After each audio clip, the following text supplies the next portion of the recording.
The House will come to order. Members will be at their seats. The clerk has opened the roll. You may record your presence.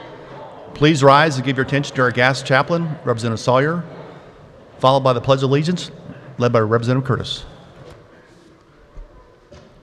Let's be in an attitude of prayer.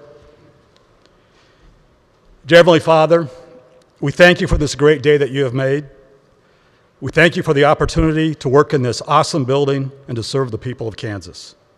We ask for your blessings on our work today as we begin debate for the first time this session. Please grant us the wisdom to create good laws for the people of Kansas. Please give us the ability to debate civilly and with respect for each other's views. Please grant us the patience to work with each other, the patience to wait on amendments, and please give us the patience with the new voting system. The new voting system. Please help us get through this without any major glitches. And dear God, we also ask for your blessings and guidance on the remainder of our meetings and committees throughout the day. In your great name we pray. Amen.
Has every member had the opportunity to record his or her presence? The clerk will close the roll and record the attendance.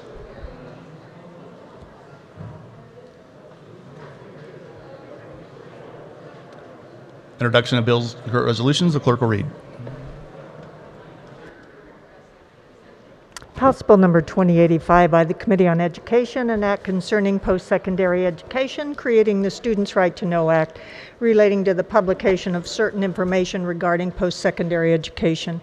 House Bill number 2086 by the Committee on Education, an act concerning schools, relating to school districts and non-public schools, emergency medication kits for certain life-threatening conditions, requiring a prescription for distribution of emergency medication to schools, administration of emergency medication by school personnel, training. House Bill number 2087 by the Committee on Federal and State Affairs, an act concerning administrative rules and regulations relating to review by the Director of the Budget. House Bill number 2088 by the Committee on Federal and State Affairs, an act concerning children and minors relating to procedures and investigations of child abuse or neglect. House Bill number 2089 by the Committee on Federal and State Affairs, an act concerning firearms relating to the Personal and Family Protection Act, authorizing the issuance of an alternative license during a declared state of disaster emergency. House Bill number 2090 by the Committee on Elections, an act concerning elected officials relating to military service, vacancy in elected office, appointment of acting official. House Bill number 2091 by the Committee on Taxation, an act concerning taxation relating to income tax, providing a refundable food sales tax credit, discontinuing the non-refundable food sales tax credit.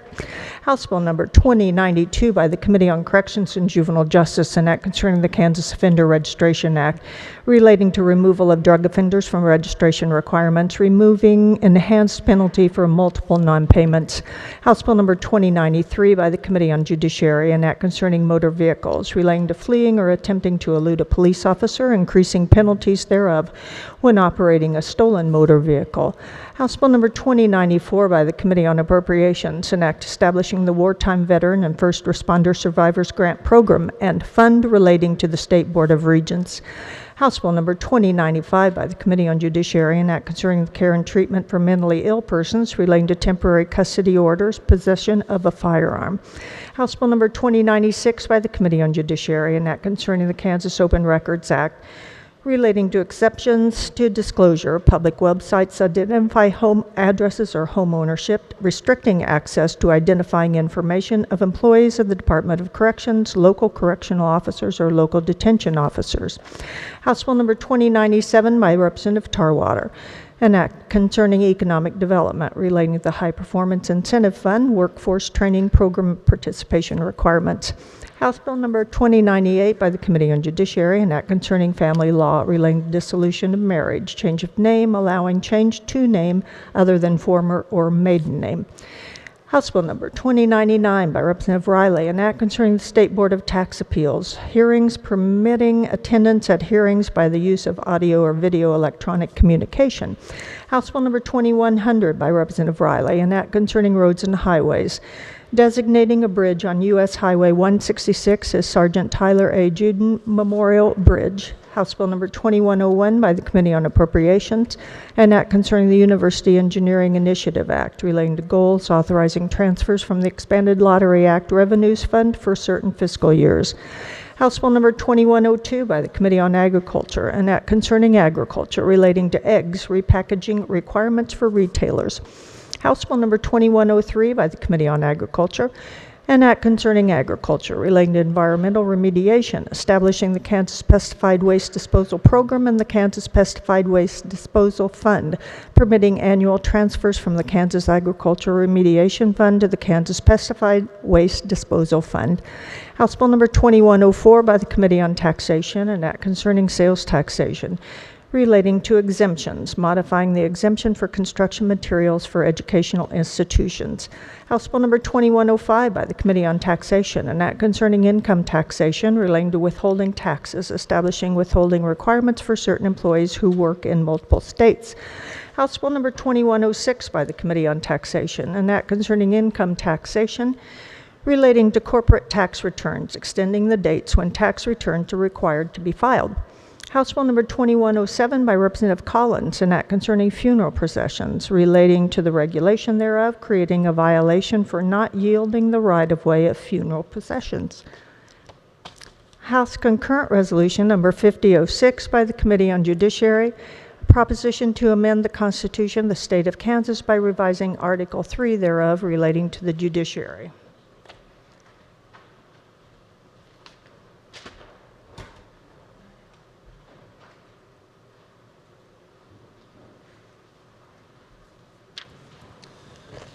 The chair recognizes Majority Leader Hawkins for motion to resolve this to the Committee of the Whole. Mr. Speaker, I move the House resolve itself into the Committee of the Whole for the purpose of considering those items under the heading General Orders. You've heard the motion. All in favor signify by saying aye. Aye. All opposed, no. The ayes have it. The motion carries. The chair appoints Representative Prail to chair the Committee of the Whole.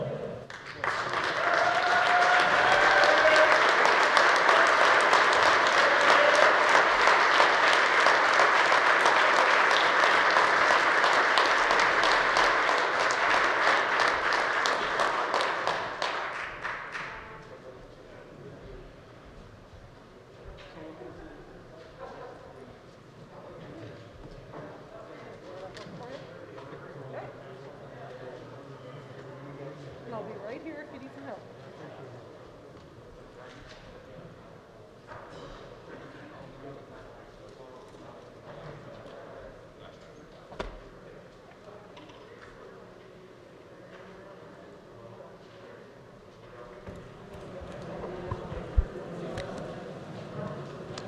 Good morning, body. First item of business is House Resolution 6004. For the purposes of carrying House Resolution 604, the chair recognizes Representative Patton. Thank you, Mr. Chair. There were committee amendments. I move adoption of the committee report. You've heard the motion. All those in favor say aye. Aye. Opposed, no. Motion carries. You may proceed. Thank you. Good morning, body. First of all, I want to, good to see you all in one spot. First of all, I want to apologize. You had me on sine die, you had me on special session, and now you get me today. Hopefully you're done with me for a little while. So let's see if we get through today. House Resolution 6004 is the permanent rules for the House of Representatives for the 2021-2022 biennium. These are the rules that govern how we operate within our chamber and our committees. Our Rules Committee, we started with the rules from the last 2 years, and the resolution as introduced had 4 primary changes. The first simply updated the committees and the number of members on those committees. We've been operating that way as a week already, for the past week. You know what committees we have and how many members are on your committees. So we put that in the permanent rules. The second is we updated our rules to reflect that there's a new Mason's Manual of Legislative Procedure that was updated. We had been operating under the 2010 version, and we're now operating under the 2020 version, so we updated that. The third, and these next 2 you saw in the temporary rules last week. The third was for Rule 503, which gives the Speaker the ability to seat some of you, allow you to join us from the galleries. Yes. Rule 3302, duties of the Speaker. This one is hopefully a short-term matter that gives the Speaker the ability to take actions and measures necessary for the health and safety of us, our staff, members of the public. Things like setting the time of meeting, talking about how we press the button to speak, those types of things. So those were the 4 that we had in the resolution as introduced. And then in committee, we made a few more. Our clerk, Susan Kanar, suggested 2 changes.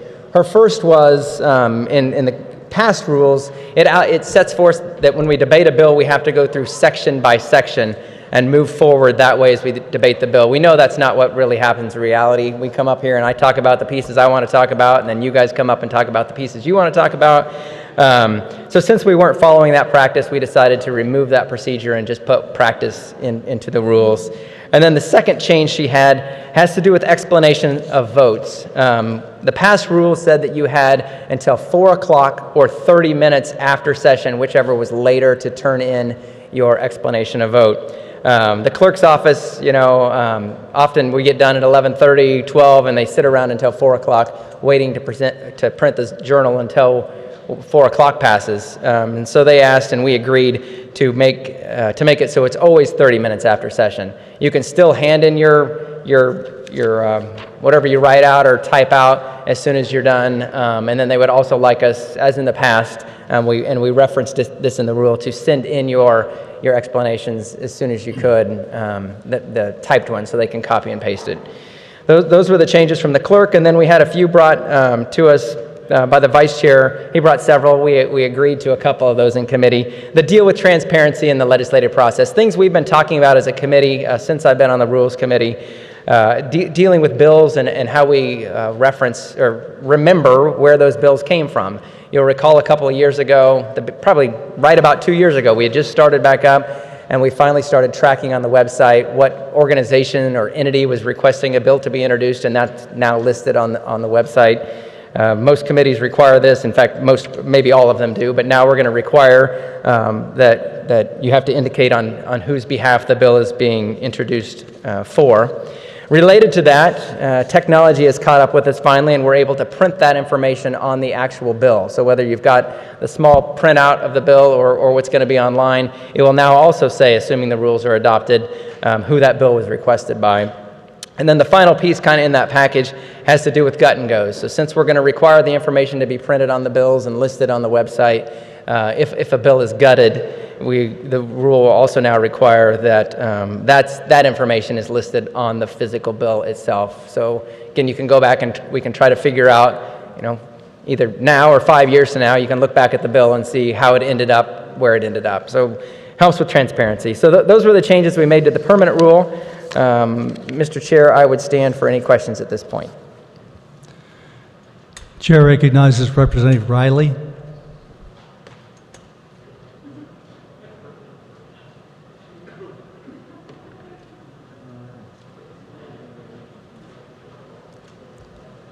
Chair recognizes Representative Heiberger.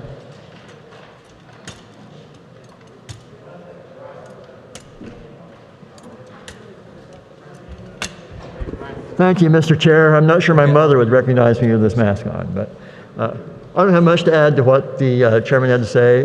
We did bring a raft of rules to the committee for consideration. I thank the members for sitting through them. I think the 2 or 3 that we did adopt are a step forward for transparency for this organization. I think they ought to have bipartisan support. I mean, the gut and go tracking portion is something we approved conceptually a couple. Can't hear? All right. All right. I don't want to do this, but I don't have much to add to what the chairman presented. I thank the committee for sitting through the 8 or 9 amendments I brought forward on this. We did approve 3 of them. One just represents practice we've been doing before. 2 of them are mild steps forward for transparency. And the gut and go portion is something we approved conceptually a couple of years ago. IT thinks they're finally ready to adopt it now, so that if you've got a bill and the contents get taken away and put someplace else, now that information will be on the bill itself so you can track it and find out where it went. I think that'll be a great service to the public. I think the rules, I think we've got a long way to go before our rules are really fair and transparent, but I would encourage you to vote yes.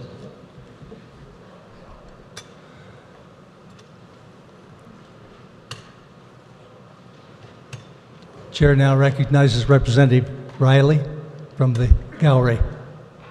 I had to get used to that. I'm sorry. Thank you, Mr. Chair. I had a couple side comments to the representative that's bringing the bill and also to our clerk.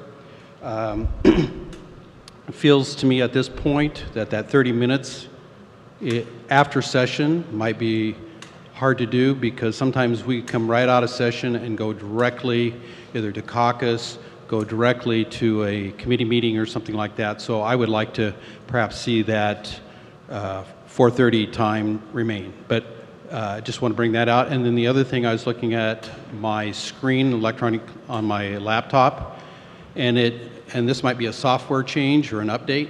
I cannot see, especially from the top level, I cannot see the screen up there that is showing, speak to the bill, speak to the amendment on my laptop. So maybe that's something that could be upgraded on our things. So the reason I came to talk to the bill is I have an amendment, Mr. Chairman, that I would like to bring forward. And I have presented that down to the clerk. Is there a way that I can present this to be, I've already got it signed. I think we need to just kind of work through the procedures of how to do this. We'll have to figure out how to work through that. Hang on just a moment. Can you just bring it down? Can you bring it down? Okay. There's someone coming up to pick that up from you. Thank you. Thank you. And I did sign it. So that's Perfect. done. Thank you.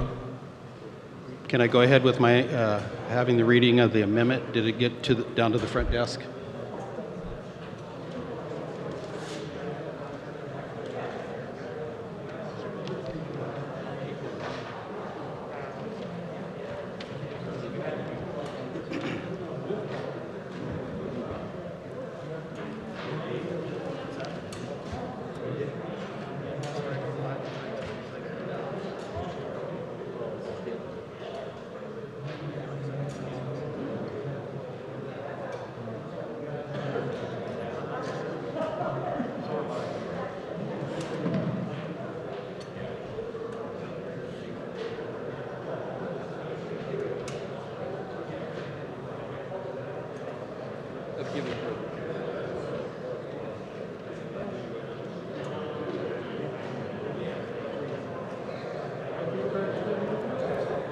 The amendment appears short. The clerk will read. The clerk will read. Thank you. Page 5, line 6, by striking all after the second period, by striking all in line 7 through 15, and line 16 by striking B. Representative Riley, would you care to explain your amendment? Yes, thank you, Mr. Chair. Appreciate it. This part of the amendment, excuse me?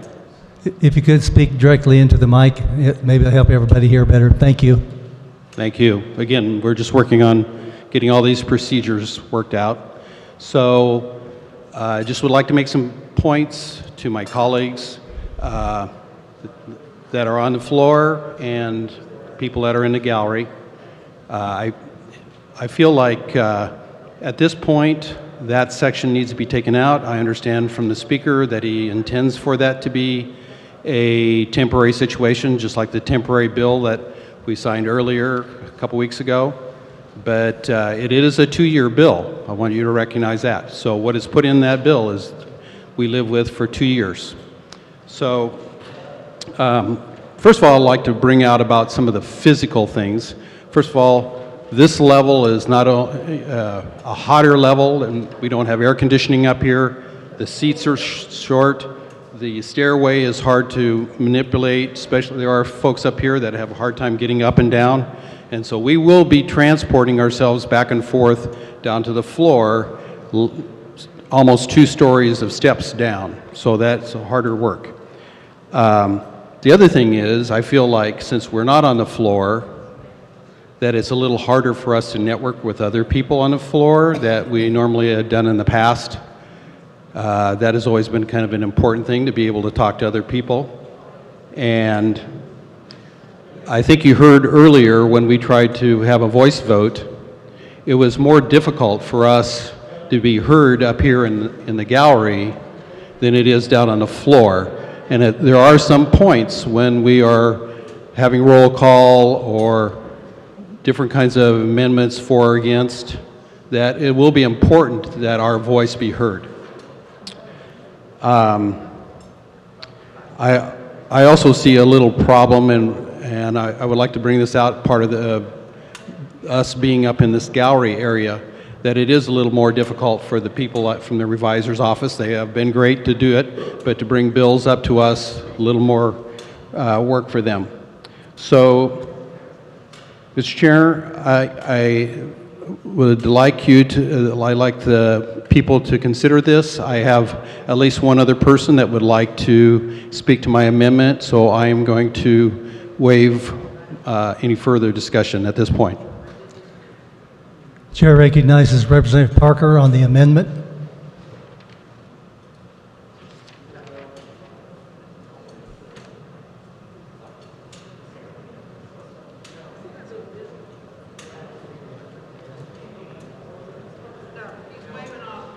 He's We need waving a off, lectern okay. up here too, please.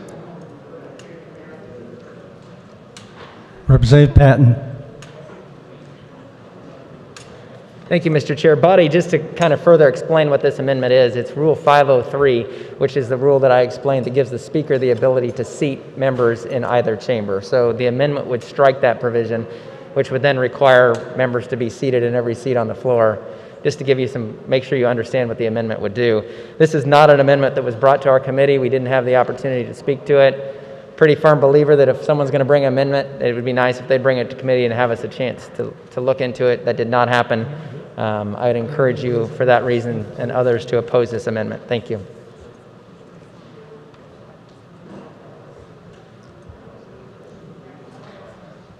Does any...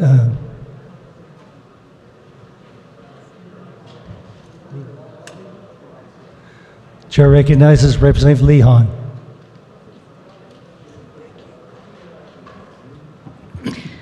Thank you, Mr. Chair. I appreciate the opportunity to speak in front of my fellow representatives today.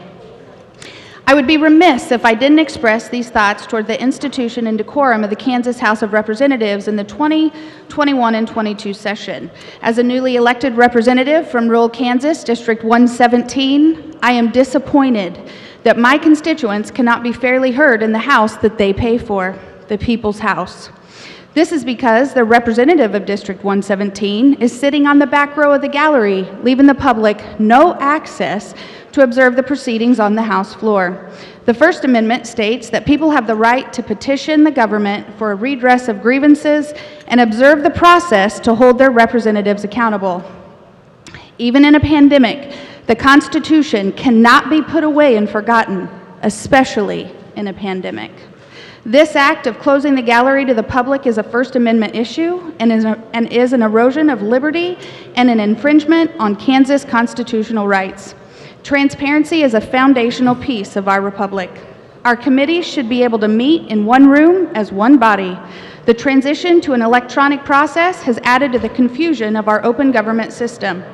With that, I will be voting no on H.R. 6004, the permanent House rules for the 2021 and 22 biennium. Body, I urge you to carefully review these rules, specifically Rule 503, concerning the galleries and seating assignments and access to the chamber. I would remind you that this resolution extends the next 2 years. The word temporary in this resolution needs clarification. Thank you. Thank you. If anyone in the gallery wishes to speak, please press your request to speak to the amendment, then I'll be able to see it on my screen. I would appreciate that very much. Chair recognizes Representative Heiberger.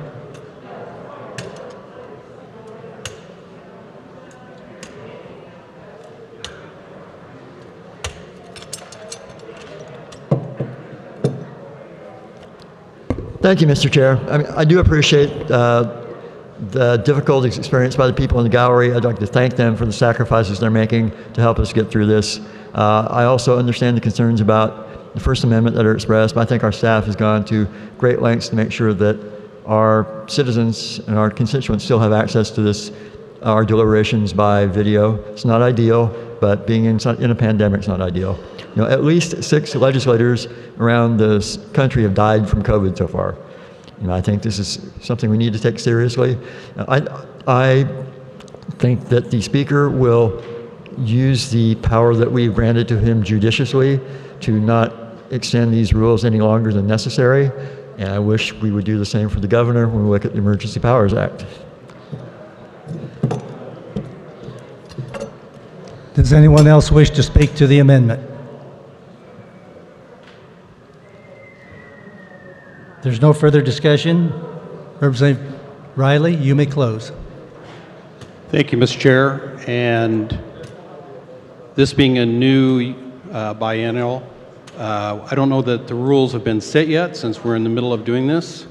So I would ask the chair whether it would be appropriate, since we haven't moved these rules, to ask for a roll call vote on this amendment.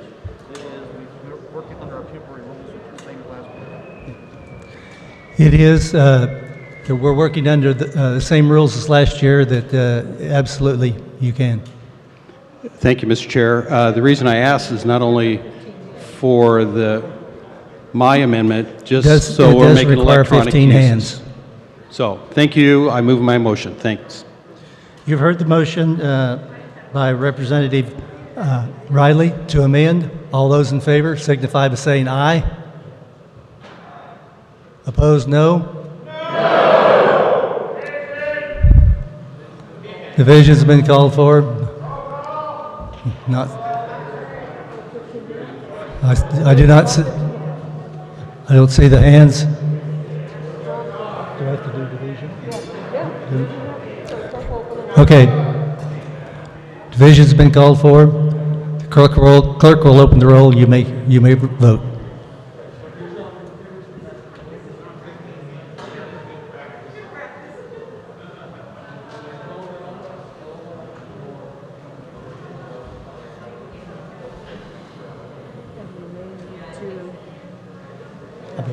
We may.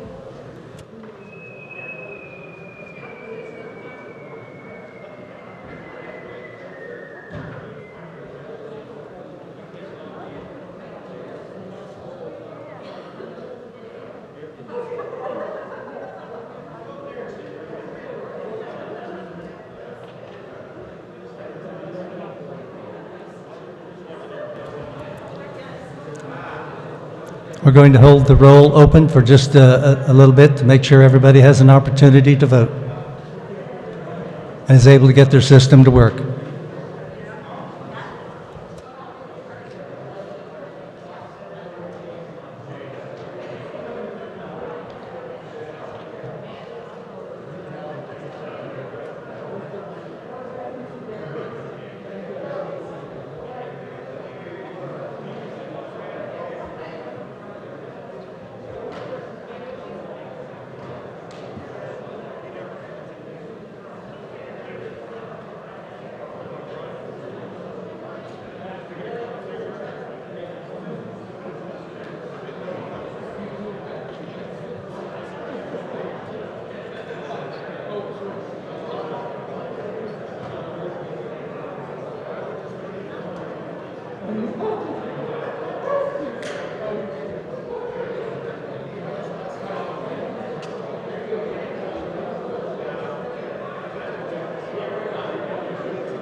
If anyone is having trouble with the system, we're holding the roll open to give you an opportunity to be able to vote.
Representative Featherston votes no.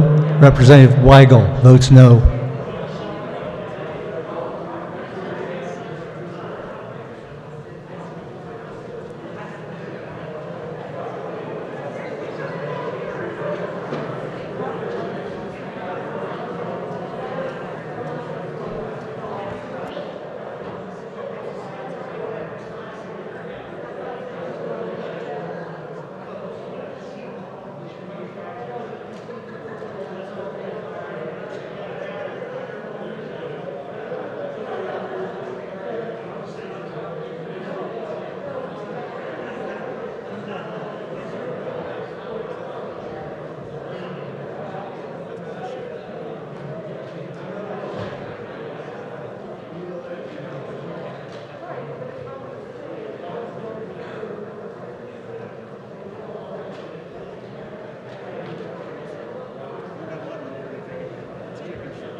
Okay, we've made it through the system with 9 voting in favor. Clerk has to close the vote. My apologies. Clerk will close the roll.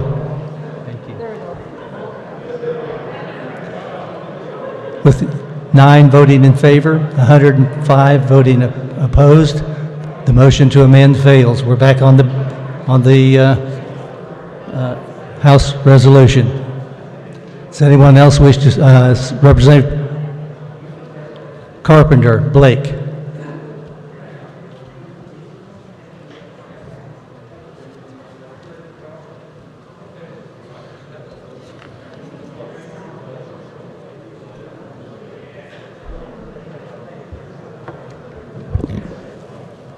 Thank you, Mr. Chair. So the other day in committee, in the Rules Committee, this rule was meant to be brought, but there were some errors and miscommunications and other things that happened to where that wasn't the case. I'm sure you've all gotten emails on the Carpenter rule. Well, I can tell you that's not this one. So this is a different rule. This is a rule that pertains to the House Majority Whip and the House Minority Whip, and being able to communicate with our colleagues across the floor with electronic communication. Obviously, we have people up in the galleries. It is going to be very difficult for leadership on both sides of the aisle to communicate with their caucuses. And so this will, how I have it written, it's not where we're all in a group chat and we're all in a group text or anything like that, but it allows us to at least distribute a message to you on, okay, stand by, or, you know, what's the next plan, so on and so forth for their side and our side. And so I am going to go ahead and offer that amendment now.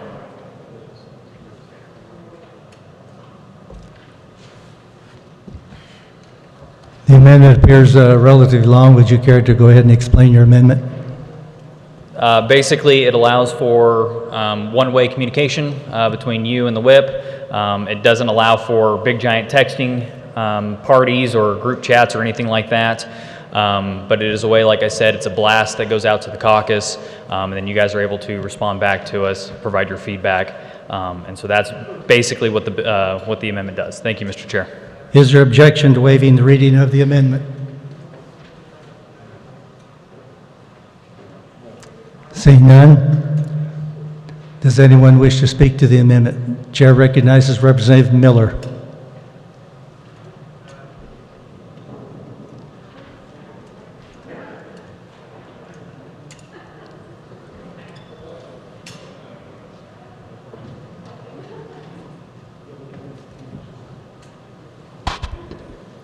Thank you, Mr. Chairman. Would the carrier of the amendment yield to a question, please?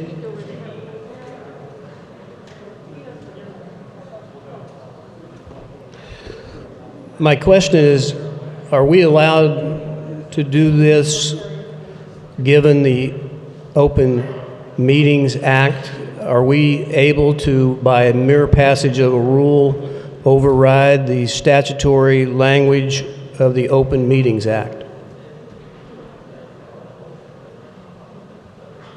They said we'll have to take turns up here because they don't have another mic over there. So, according to Kansas statute, the Kansas House and Senate rules do have the ability to provide for exemptions within the Kansas Open Meeting Act, yes. Thank you. And a belated happy birthday. Chair recognizes Representative Patton. Thank you, Mr. Chair. Not to necessarily speak to the amendment itself, but I did want to confirm what the carrier of the amendment said, is that he did reach out to me, did want to bring this amendment in committee the other day, even gave me the RS number, but it was on Tuesday, I think, whatever the first day of this week was. I think it was Tuesday, and the revisers were working at home, and when I called for the RS number, they didn't have it with them, so we weren't able to discuss it in committee. Just wanted to confirm that did take place, that he did try to bring it. Thank you. Chair recognizes Representative Heiberger.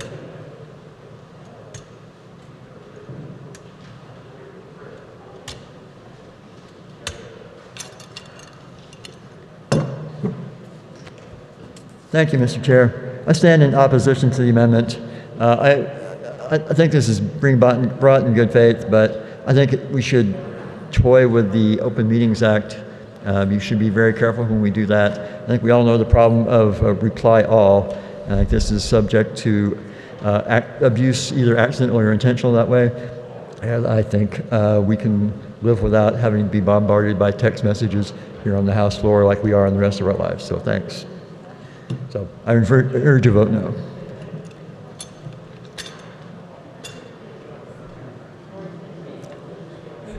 Is there further discussion?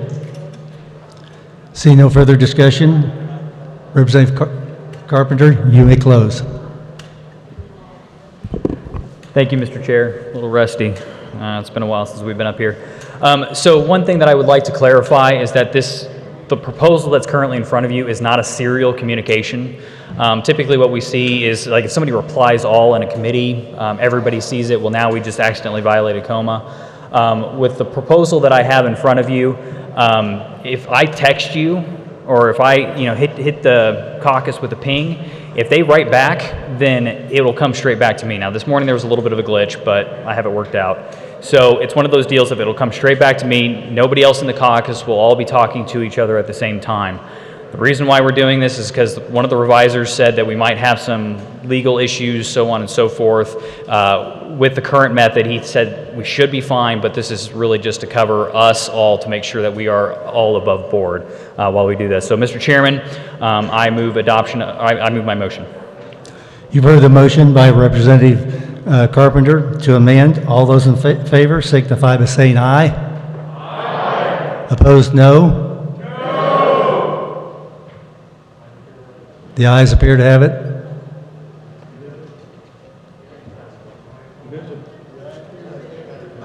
Did they call division?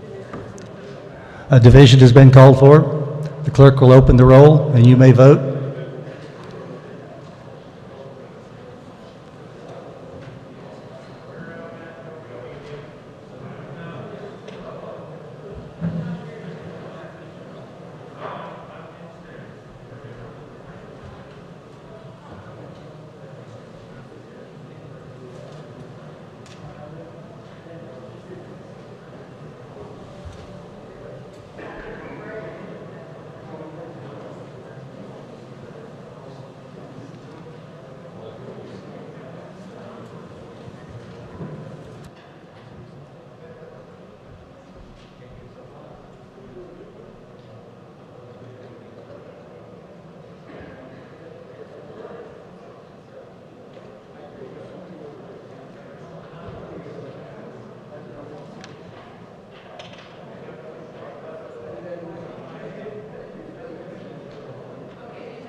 I would remind everyone to refresh their computer, otherwise it may do what mine did and not work.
Representative Toplicker votes aye.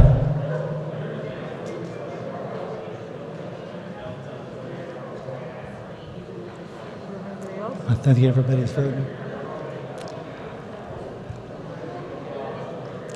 I believe everyone's had an opportunity to vote. The clerk will close the roll and take the tally. 74 have voted in favor, 49 against. The amendment passes. We're back on the bill as amended. Chair recognizes Representative Probst.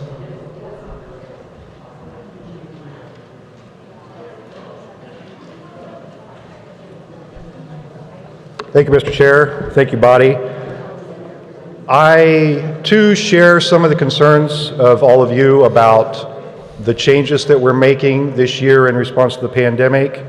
I'm also concerned about a habit that we have of making these rules sticky from session to session. So because the last amendment passed, I have an amendment as well.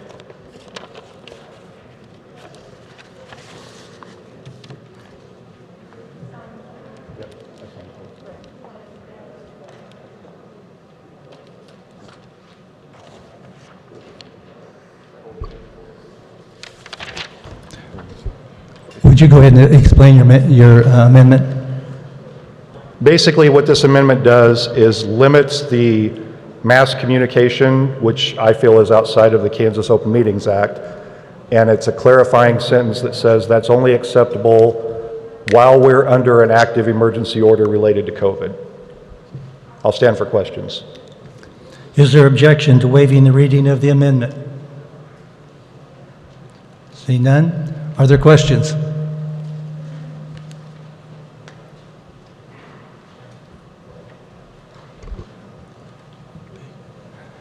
Representative Blake Carpenter.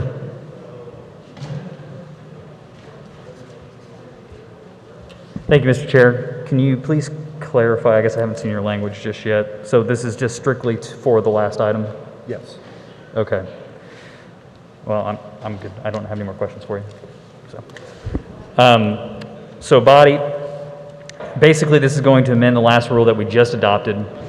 Here's the thing about it. We don't have timelines on any of the rest of our rules. We get to debate them every single 2 years. Additionally, the reason why I believe the Democrats voted no on that last amendment is because they can already do what we just talked about because they don't have a majority in their caucus. And so since they don't have a majority in their caucus, they can feel free to do whatever they want, which is why I believe they voted no. However, we have a majority over here, and so that is the reason why I think we need this rule. And so I would ask that you vote this down and not amend the previous amendment. Thank you. Chair recognizes Representative Heiberger on the amendment.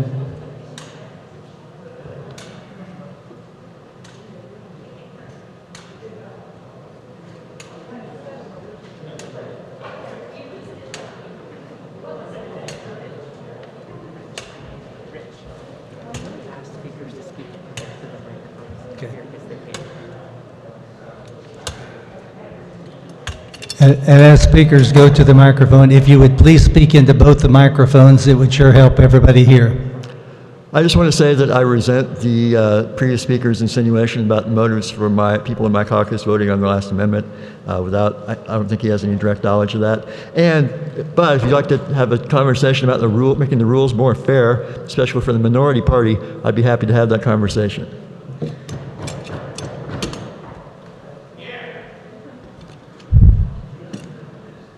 Is there further discussion on the amendment? See none, Representative Probst, you may close.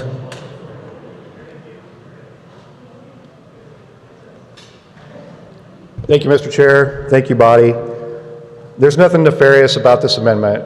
This is simply making sure that if we're going to step outside of the Kansas Open Meetings Act, that we're going to set a qualifier to it. And I think that's a reasonable measure. I do think in this period of time, it's important that we make adjustments so that we can do our work, and we've done that today. And nobody's particularly comfortable with this. But these are the adjustments we have to make to continue to do our work in something we haven't seen in several generations. However, the rules that we're debating today are effectively, with few modifications, copied from the previous year. Those are also copied from the previous biennium, and so on and so forth. I will encourage you to vote for this. It simply puts a qualifier on it that says we can do some of these things outside the norm so long as we're in a pandemic. Once that's over, we go back to business as usual. And with that, I move my amendment. You've heard the motion by Representative Probst to amend. All those in favor signify by saying aye. Aye. Opposed, no. The noes appear to have it. Division's been called for. The clerk will open the roll, and you may vote.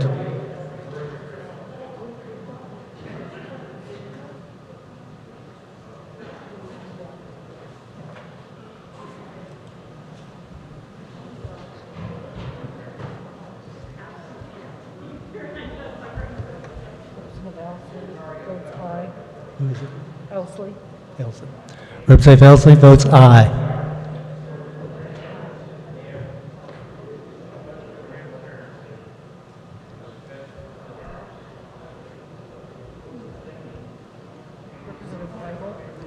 Representative Weigel votes aye.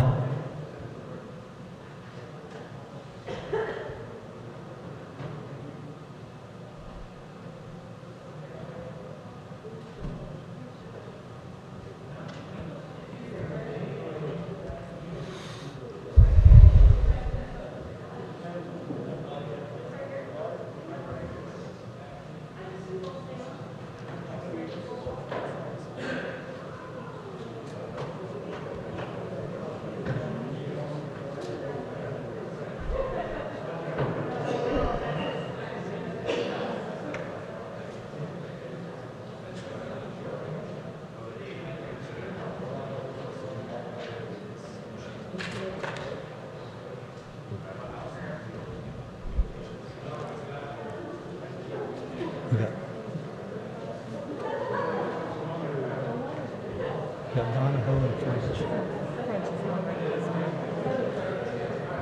Representative French votes no.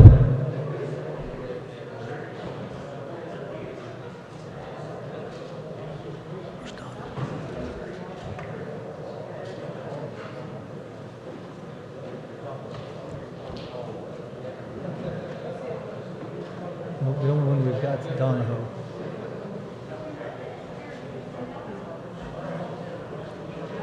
Did he vote no? Representative Donahoe votes no.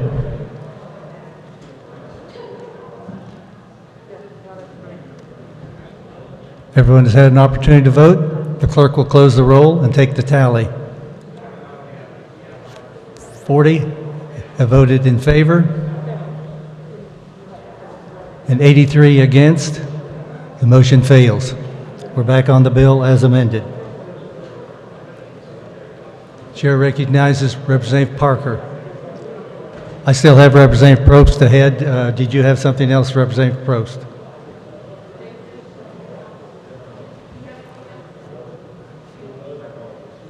Representative Parker. Thank you, Mr. Chair. I have an amendment.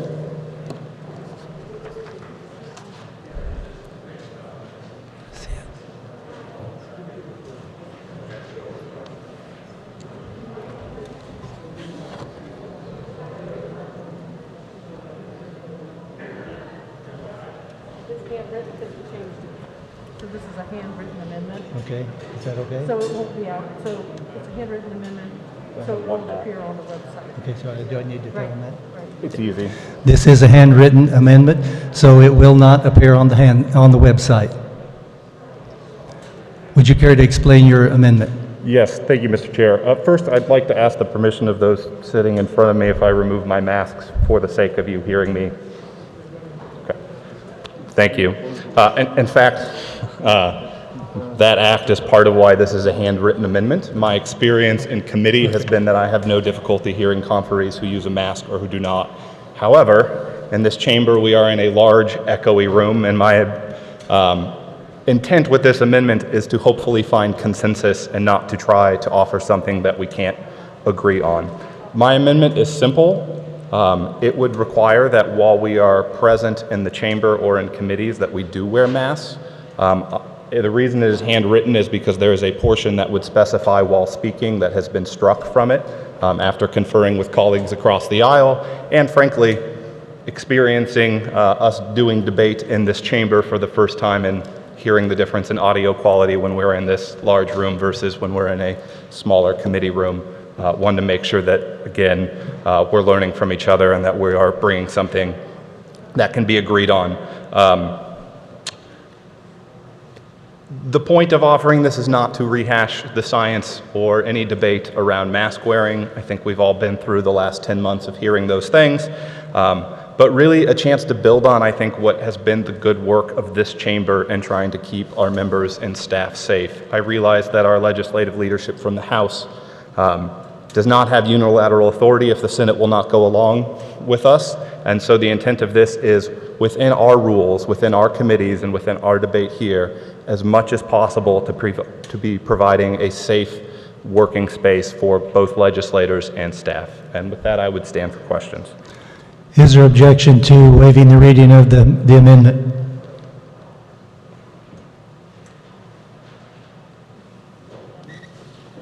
Seeing none, do you have any further explanation you'd like to make on your amendment? I know you have, okay. Chair recognizes Representative Heiberger.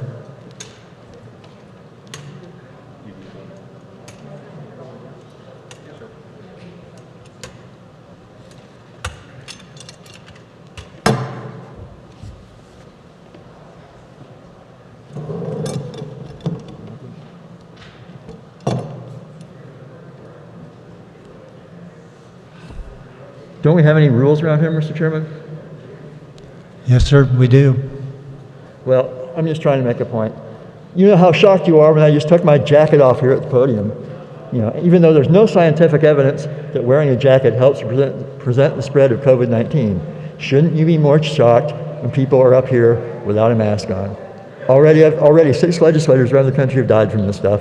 Let's take it seriously and mask up.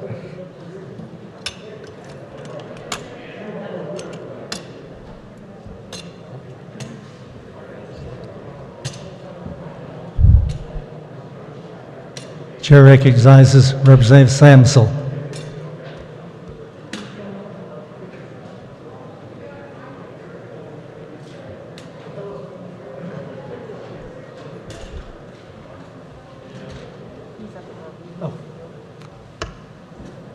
You're above me.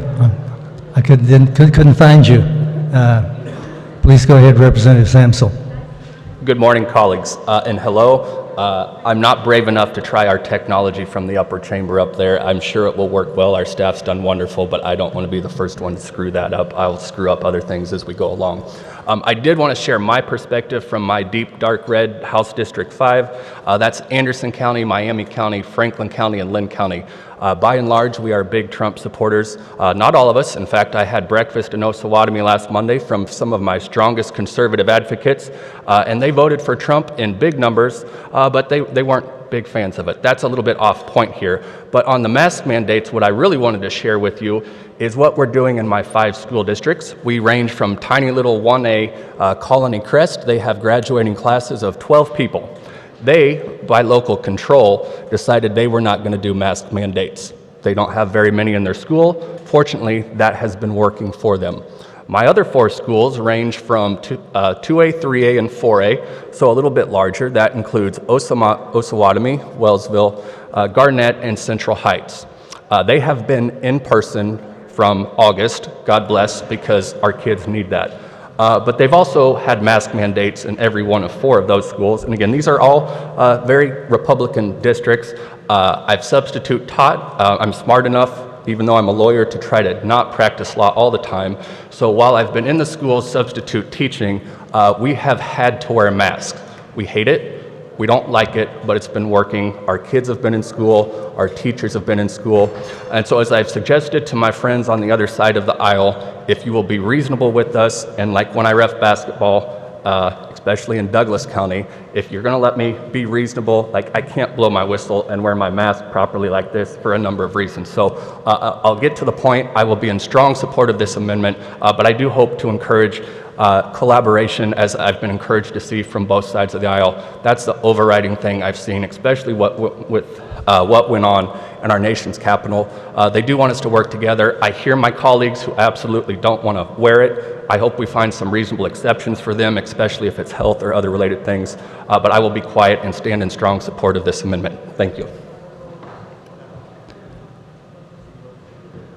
If there's no further discussion, Representative Parker, you may close. Thank you, Mr. Chairman. Body, I want to just touch on why this is not a partisan issue, but a personal one for me. So I will try and be as brief as possible, but if you bear with me, I promise we're related here. My father has always been my hero growing up and as an adult. In fact, one of the best parts of running for office in 2016 was getting a chance to have my dad be a part of that. Despite him being a staunch Republican from Wichita County, Kansas, he's been my biggest supporter in the work that I've done. In fact, years before I ran for office, he and I used to go put in many miles running, training for a marathon, and we would, as a young Democrat and an older Republican, just chat away about all of the issues facing the world, and by the time we had finished our run, felt like we had found common ground and just about, in our minds, solved all of the world's problems. My dad knocked many doors with me when I ran in 2016 and celebrated my narrow election victory with me. And as a son, there's few things that make you feel as good as when you've made your dad proud. And he didn't miss an opportunity to let me know that that's how he felt. We came to the Capitol in 2017. He came to watch me work. He helped me prep for a press conference. But shortly after that, our family started to notice some changes with my father. His memory started to slip. He'd repeat the same story to you after a few hours. The decline has frankly been much too swift since then, and after a couple of scares forgetting how to get home, he stopped driving, he retired from work. Last year, we began to see him repeating the same story to you just minutes after he had told it. So when we adjourned last March due to COVID, I immediately quarantined for 2 weeks to make sure that I could be safe to go spend time with my parents. Social isolation makes the experience of Alzheimer's even more challenging for my dad, in fact depressing. It makes the burden on my mother even worse. Since last March, I've limited my indoor in-person interactions to my immediate family so that I can help my mother, so that I can cook some meals or bring over carry-out, or just enjoy the last remaining activity that can keep my dad's attention for more than an hour, which is watching Patrick Mahomes and the Chiefs. But like many of us here, my months of carefully limiting my exposure have come to a bit of a collision with the duties of my office. And so I'm now facing the agonizing choice of not seeing my parents for months or putting them at high risk of catching a virus that has killed more than 400,000 Americans, many in their age range. And while there are good days and bad days with Alzheimer's, the hard reality is that, in general, every month is the worst it's ever been, but also the best it will ever be. The next 4 months will be the best 4 months I have with my father. We had a day last year after we adjourned where he forgot who I was for a few hours. I live, frankly, in fear for the day when that reality becomes permanent. My story is not unique. Everyone here, whether legislator or staff, has someone close to them who is at risk. We all care about the communities that we will return to. And I offer this amendment not for myself, but for all of us. And though he may not be able to express it, I believe that my dad would be proud of all of us for standing up for one another's health and for the ones we love the most. So, Mr. Chair, I move my amendment.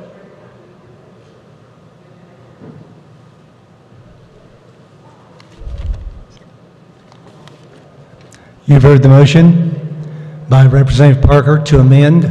All those in favor signify by saying aye. Aye. Opposed, nay. The nays appear to have it. Division has been called for. The clerk will open the roll, and you may vote.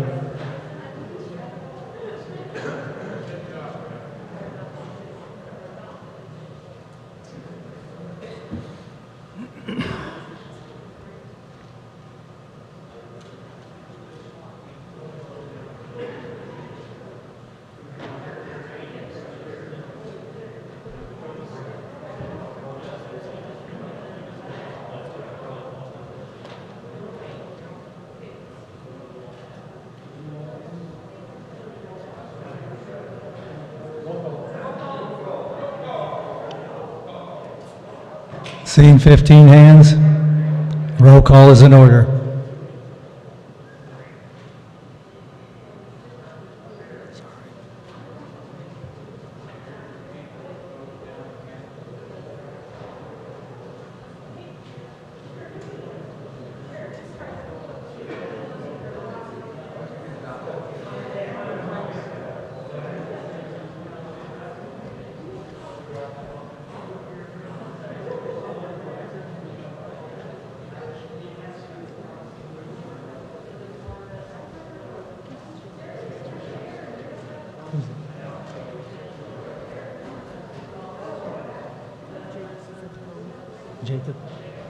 Jacobs, he's a no.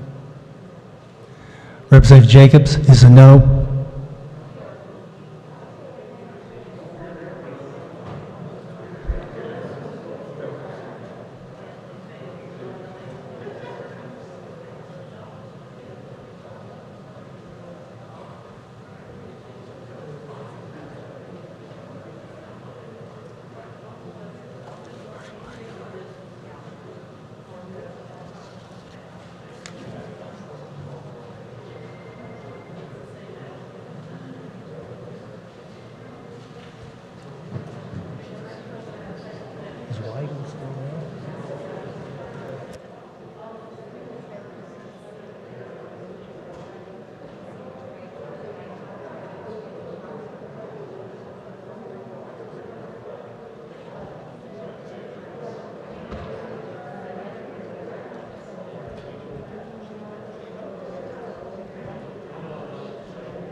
Has every member had an opportunity to vote?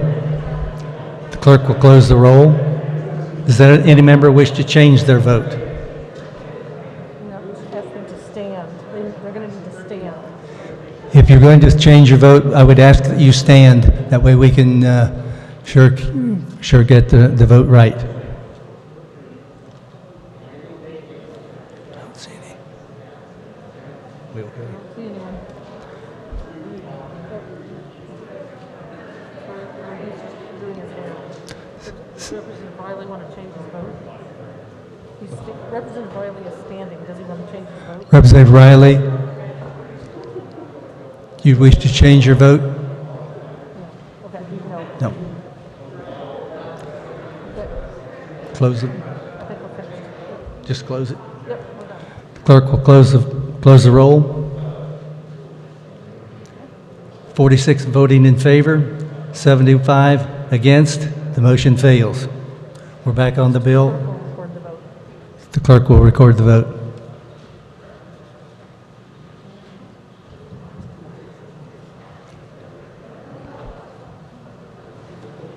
We're back on the resolution as amended. Representative Parker, do you wish to speak to the bill?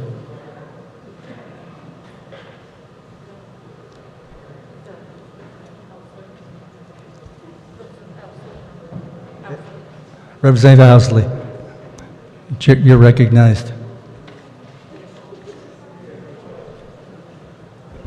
Thank you, Mr. Chair. I have an amendment.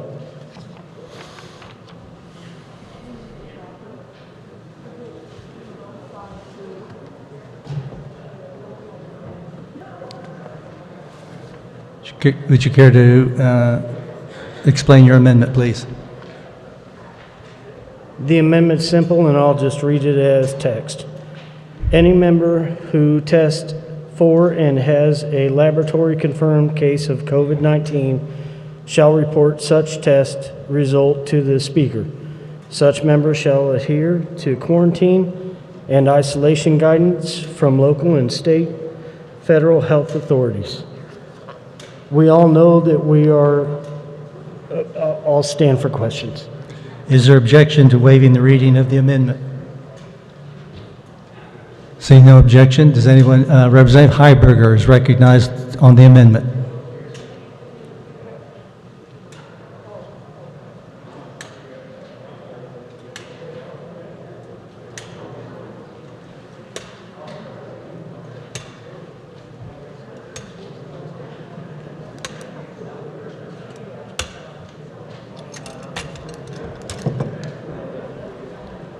Thank you, Mr. Chair.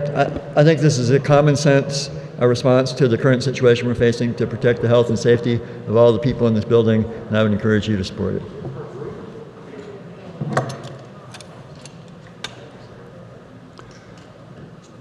Chair recognizes Representative Samsel.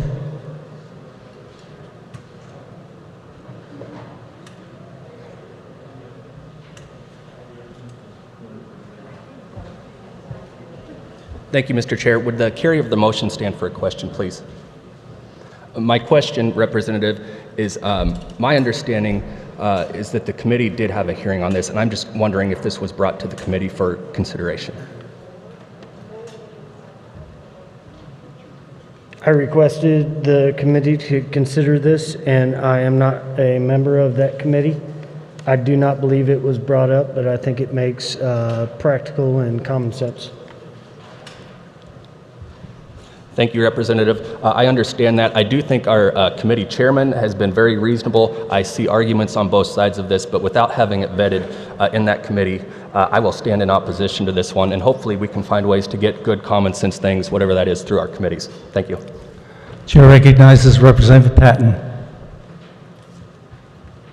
Again, not to speak to the merits of the amendment, but the amendment was not brought to my attention by anyone, and so it was not brought to the committee. I allowed anything that was brought forward to be heard, and this was not brought forward. Thank you, Mr. Chair. Seeing no further discussion, Representative Parker, Representative Owsley, you may close.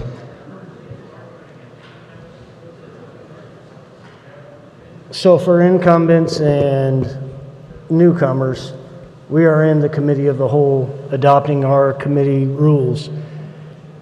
Whether or not this was presented in the rules committee does not mean it's not sound legislation and sound policy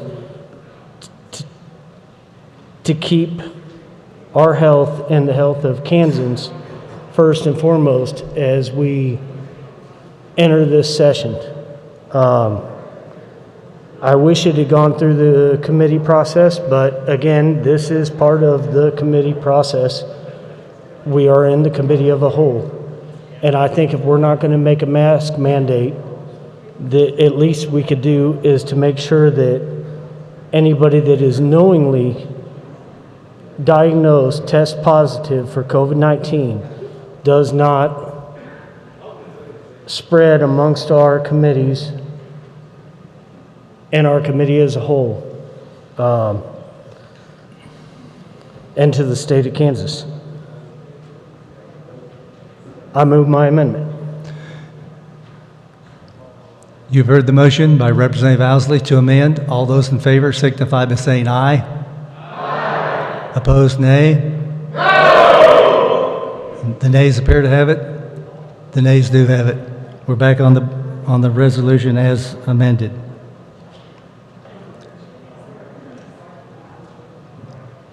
Seeing no further discussion, Representative Patton, you may close. Thank you, Mr. Chair, and I do apologize. I keep forgetting to take my mask off, and you're all telling me I'm mumbling, so my mask is off so you can hear me. Mr. Chair, I move that when the committee rises and report House Resolution 6004 favorably for passage, as amended. You've heard the motion by Representative Patton to report H.R. 6004 favorably. All those in favor signify by saying aye. Aye. Opposed, no. The ayes appear to have it. The ayes do have it. Next item of business is H.R. 5001 for the purposes of carrying House Concurrent Resolution 5001. The chair recognizes Representative Patton.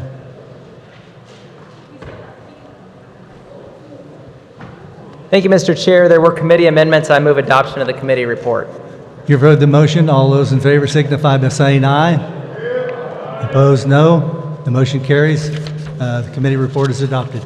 Thank you, Mr. Chair. So these are the permanent joint rules, the rules that govern the relationship between the House and the Senate. We started again with the rules from 2019-2020, and we made two changes. The first, in Joint Rule 4, we simply updated the dates and deadlines. So bill request deadlines, turnaround deadlines, those types of things have been updated for the 2021-2022 years.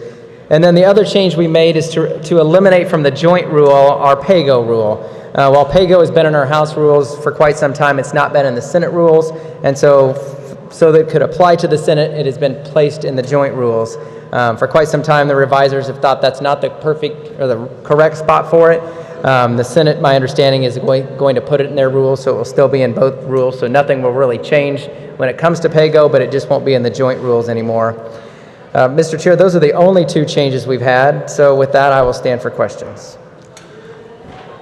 Chair recognizes Representative Heiberger.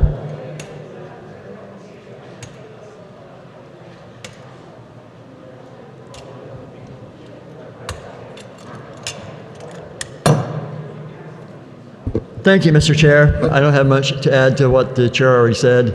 I was going to offer my own amendment to eliminate PAYGO, but he beat me to it. So unfortunately, the Senate will probably be replacing it in their own rules.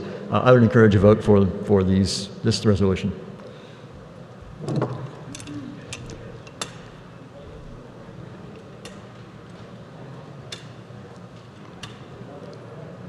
There's nothing further. Representative Patton, you may close.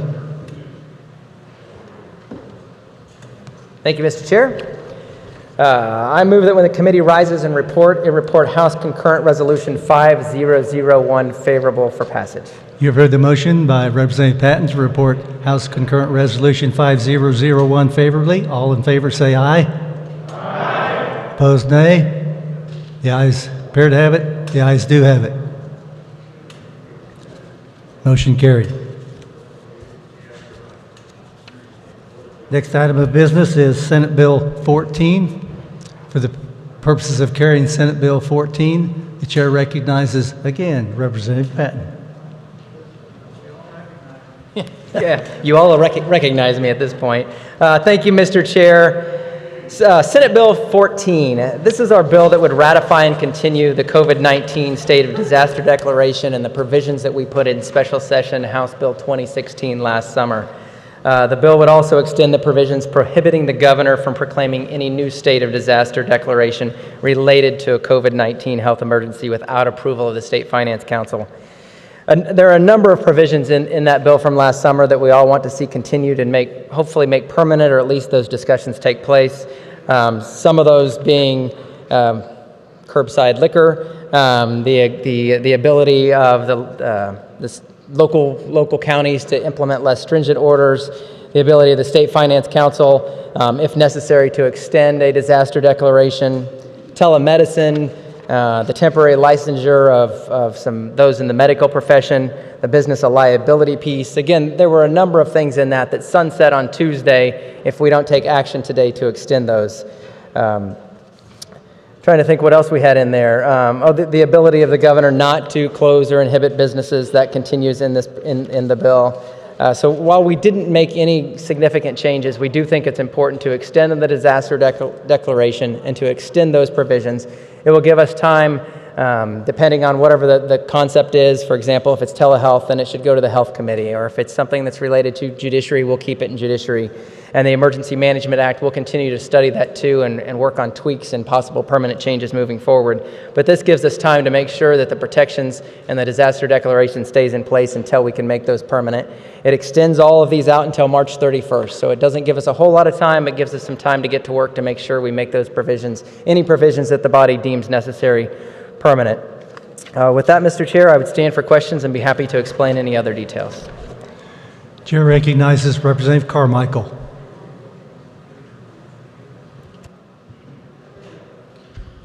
Thank you, Mr. Chairman. As the members of my caucus know, we briefed this morning on some possible amendments. There certainly are changes that ought to be made to this legislation. However, after consultation with others, it seems the wisest course now is to go ahead and approve the bad work the Senate has done, because the alternative is even worse. So I urge the members to adopt SB 14 unamended. Thank you, Mr. Chair.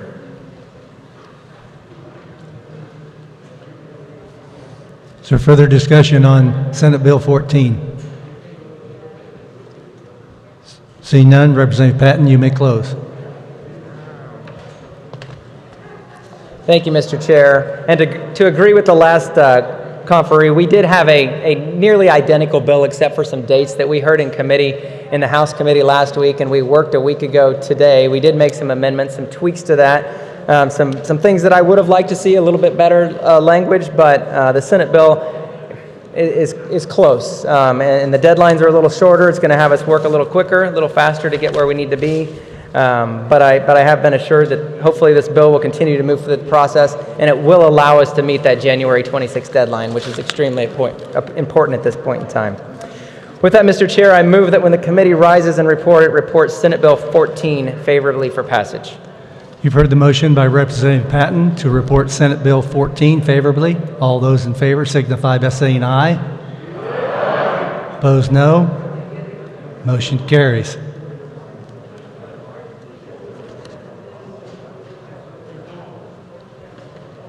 This concludes our general orders. Chair recognizes Majority Leader Hawkins.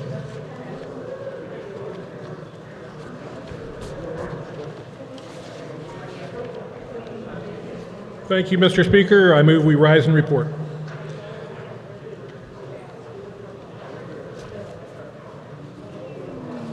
You've heard the motion to rise and report. All in favor signify by saying aye. Aye. Opposed, no. Motion carries.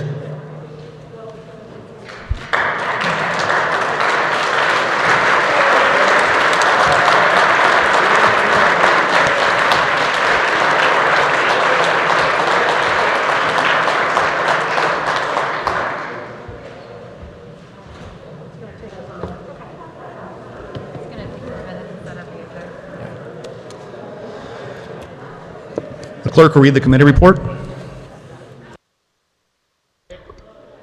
Mr. Speaker, your Committee of the Whole recommends House Resolution 6004 and House Concurrent Resolution 5001 be adopted as amended. Senate Bill 14 be passed.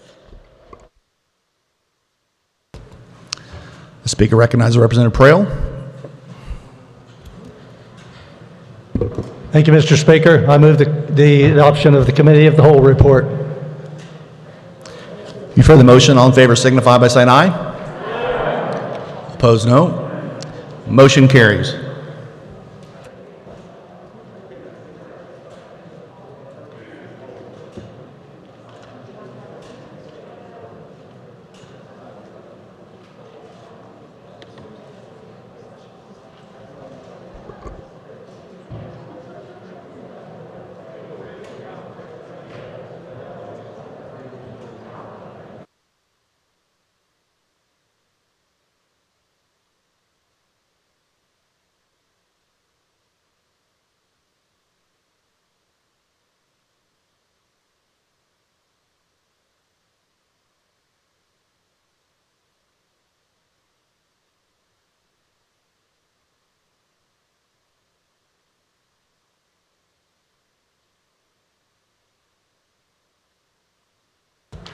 The body will be at ease.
Just for clarification, what we're doing, we're waiting on the system be loaded so we can go to emergency final action. We want to make sure we get this emergency bill to the governor as soon as we can.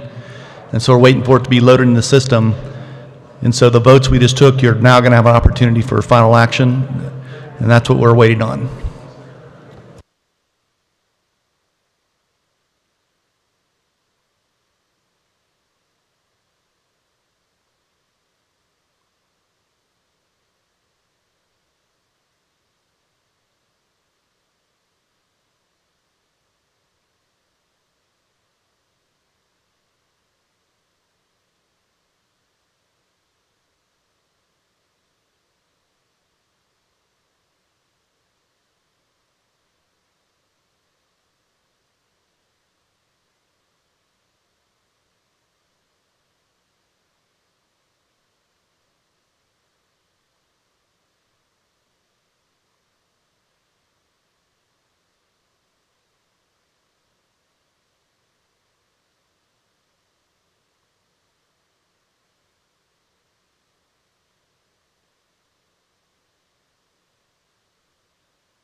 There we go.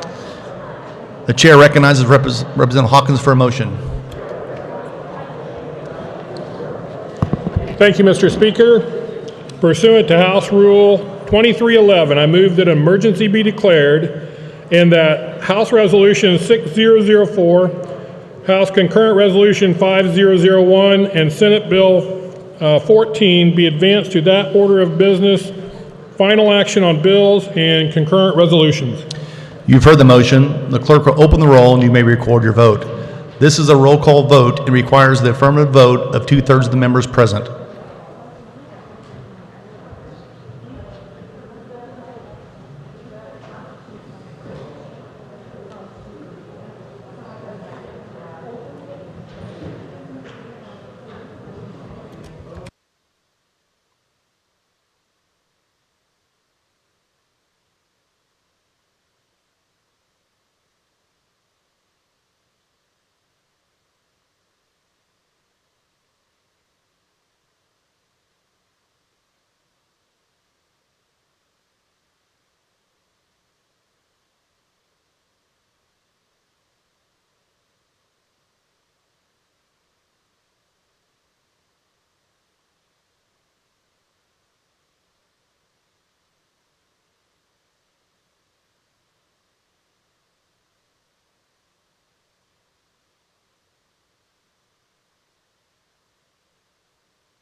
Remind the members you may have to refresh your computer, especially if you're on the Wi-Fi.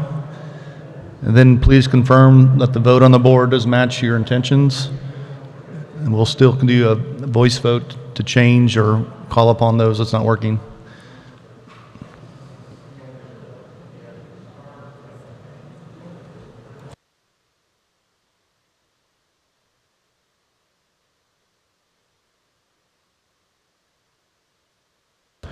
Representative Clayton votes aye. Representative Will Carpenter votes aye. Representative Les Mason votes aye. Bishop? Representative Bishop votes aye. Representative Prail votes aye. And up here, we have Stogsdill.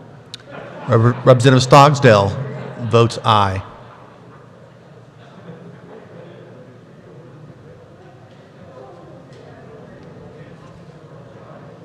That's it.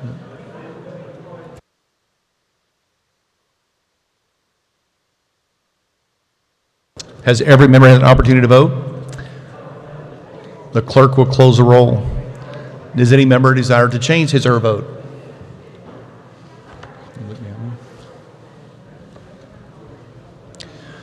With 122 voted in favor and 0 against the passage of the motion, the clerk will record the vote.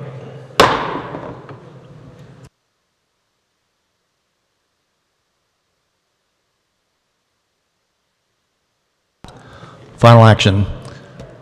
The clerk will read.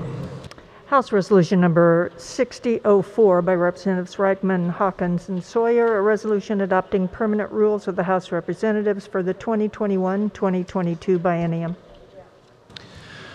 This constitutes final action on H.R. 6004. The clerk will open the roll and you may record your vote.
Has every member had the opportunity to record their vote?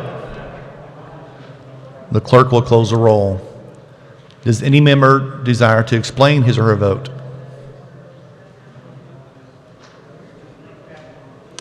Does any member desire to change his or her vote?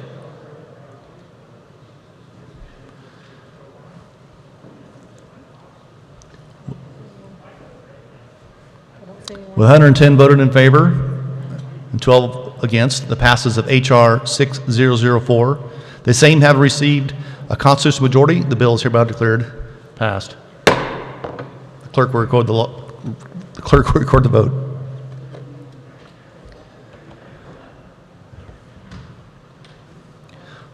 Final action, the clerk will read. House Concurrent Resolution Number 5001 by Representatives Reichman, Hawkins, Sawyer.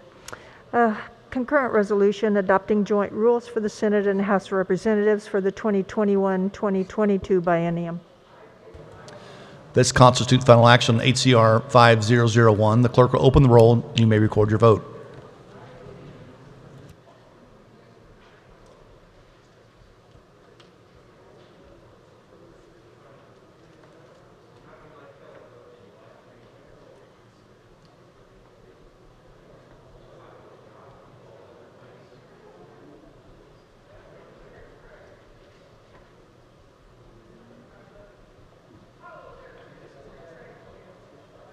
She's logged in.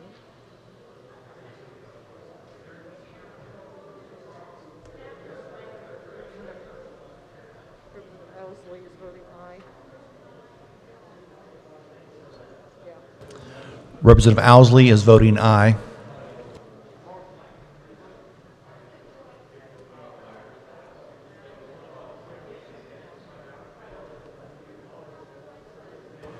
Representative Bishop is voting no.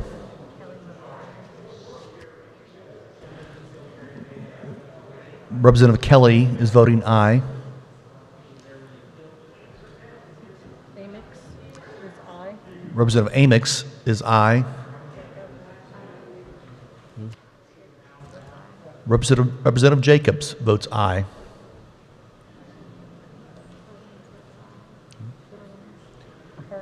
Representative Owens votes aye. Carlin is a no. Representative Carlin votes no.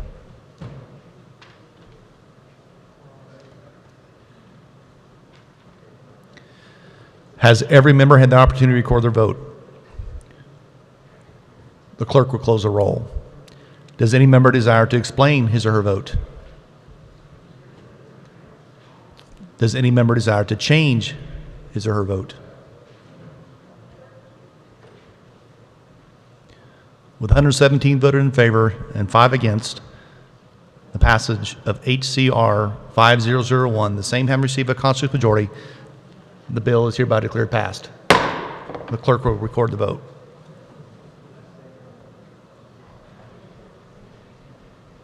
Final action, the clerk will read. Senate Bill Number 14 by the Committee on Judiciary, an act concerning governmental response to the COVID-19 pandemic in Kansas, providing certain relief related to health, welfare, property, and economic security during this public health emergency, relating to the state of disaster emergency, powers of the governor and executive officers, providing certain limitations and restrictions, authorizing the temporary sale of alcoholic liquor for consumption off of certain licensed premises, authorizing the expanded use of telemedicine in response to the COVID-19 public health emergency, and imposing requirements related thereto, suspending certain requirements related to medical care facilities, expiring such provisions, providing for temporary suspension of certain healthcare professional licensing and practice requirements, delegation and supervision requirements, condition of licensure and renewal and reinstatement of licensure, relating to limitations on business liability associated with COVID-19 public health emergency. This constitutes final action on Senate Bill 14. The clerk will open the roll. You may record your vote.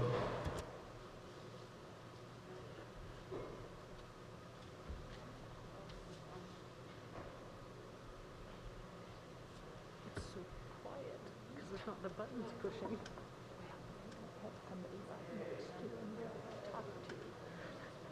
I used to do that as a teacher. It's just saying it sounds weird because there's not all the buttons. It sounds so quiet.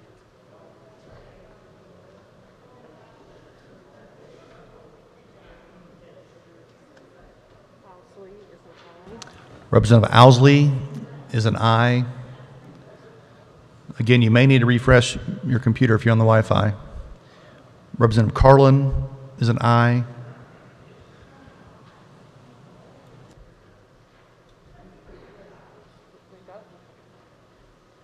Bishop is a no.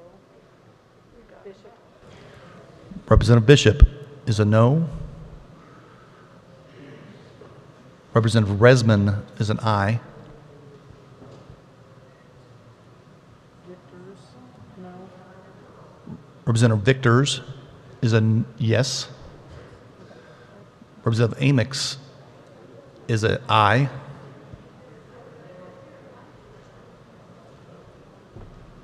Representative Clark is an aye.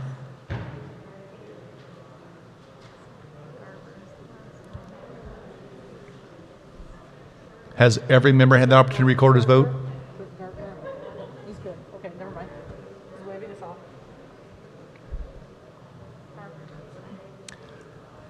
Representative Garber votes aye. The clerk will close the roll. Does any member desire to explain his or her vote?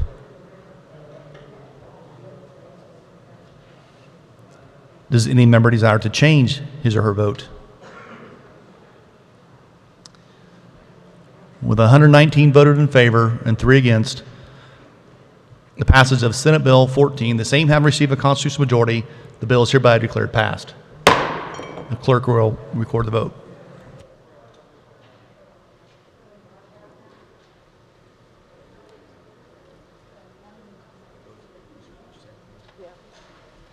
Reports of standing committees, the clerk will read. Committee on Federal and State Affairs recommends House Concurrent Resolution number 5003 be adopted.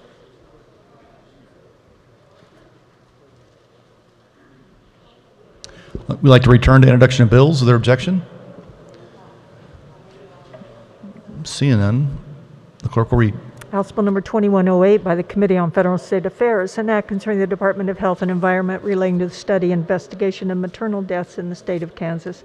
House Bill number 2109 by the Committee on Judiciary, an act concerning the Board of Indigent Defense Services relating to appointments to the board, increasing population threshold of a county required to have a lawyer member, increasing number of lawyer members, decreasing number of non-lawyer members. House Bill number 2110 by the Committee on Insurance and Pensions, an act concerning insurance relating to the State Employees Health Care Commission, mandating coverage for pediatric acute onset PANS syndrome and pediatric autoimmune neuropsychiatric disorders associated with streptococcal infections. House Bill number 2111 by the Committee on Insurance and Pensions, an act concerning retirement and pensions relating to the Kansas Public Employees Retirement System and systems thereunder, affiliation and membership of certain security officers of the Department of Corrections in the Kansas Police and Firemen Retirement System. House Bill number 2112 by Representative Tarwater, an act concerning self-storage rental units relating to sales by operators of property due to abandonment or non-payment of rent, occupants' designation of alternate contract.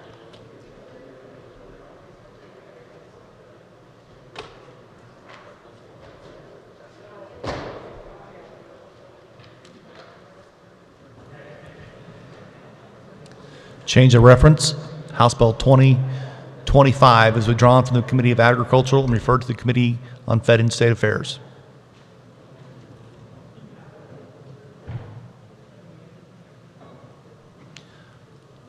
Are there announcements?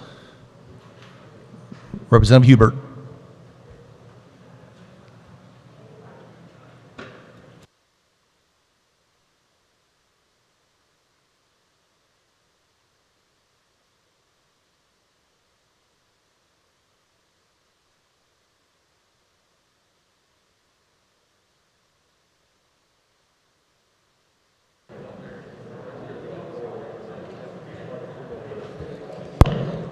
Education Committee, our 1:30 hearing has been canceled, and we will have that on Tuesday. No meeting today. Representative Woodard.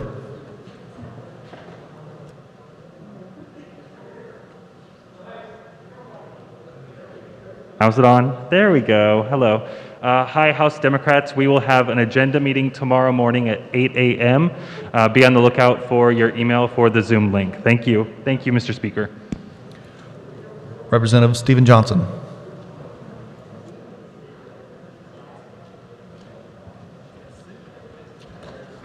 Thank you, Mr. Speaker. The Civil Discourse Group would like to invite all who care to join us in celebrating Kansas Day next Friday afternoon. We will have a virtual program where Keith Allred, the Executive Director of the National Institute for Civil Discourse, will talk to us about the Founding Fathers and starting to look at the principles on which we were founded. Thank you, Mr. Speaker. Representative Tarwater.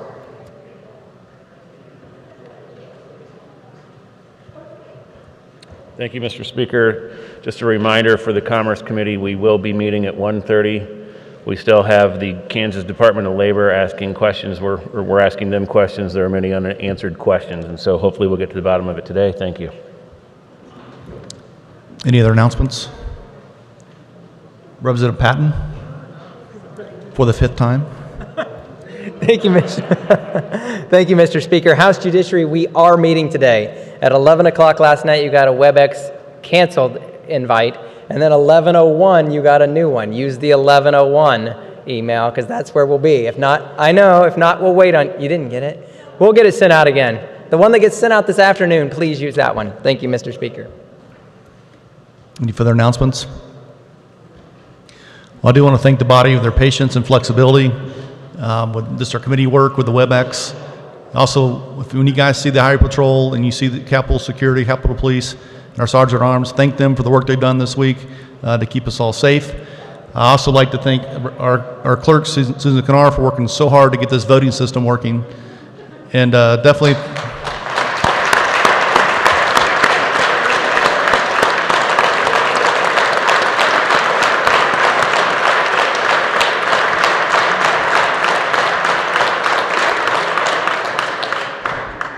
We will continue to try to improve the system, so we do need your feedback. We've heard some great suggestions today on the software. Sounds like we need some fans, some other things that we can make this work. We're going to continue to work through it together. Representative Hawkins. Thank you, Mr. Speaker. First off, Republicans, we will have calendar tomorrow morning by WebEx at 8 a.m. I'm going to make a motion to recess here in a little bit so we can hold the mic open. I do want everybody in the body to know that we will be in here at 8:30 tomorrow morning to start our session, so be sure to be in here on time, be in here at 8:30, and we'll get it going. With that, Mr. Speaker, I move that the House stand in recess until 4:30 p.m. today.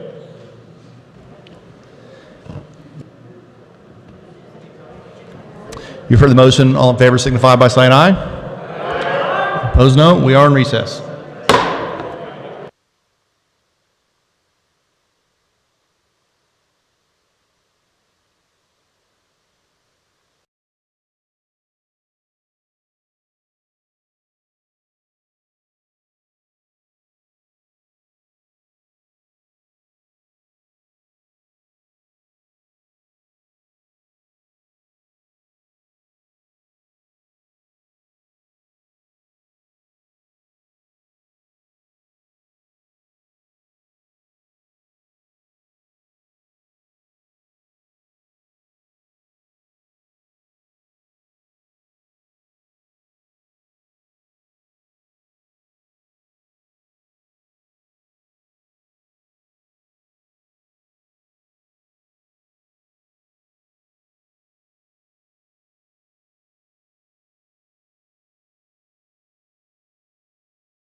The House will be in order.